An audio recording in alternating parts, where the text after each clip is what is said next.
Les cyberharceleurs peuvent chercher à obtenir des informations sur leurs victimes pour plusieurs raisons, souvent combinées. 1. Renforcer leur pouvoir et leur contrôle. Connaissance égale pouvoir. Plus ils en savent sur la victime, sa vie privée, ses peurs, ses faiblesses, plus ils se sentent en position de la manipuler et de la blesser. Personnalisation des attaques. Les informations permettent de rendre les attaques plus ciblées et plus douloureuses, en s'appuyant sur des éléments personnels. Isolement. En divulguant des informations privées, réelles ou fausses, le harceleur peut chercher à isoler la victime de ses proches et à la couper de son soutien social. 2. Humiliation et dénigrement public. Atteinte à la réputation. Le but peut être de salir l'image de la victime auprès de son entourage en répandant des rumeurs, des photos compromettantes, etc. Cyber-intimidation. Les informations personnelles peuvent être utilisées pour humilier publiquement la victime, la ridiculiser et la rabaisser. 3. Chantage et extorsion. Manipulation.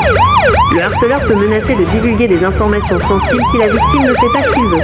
Argent, services, etc. Cyberviolence.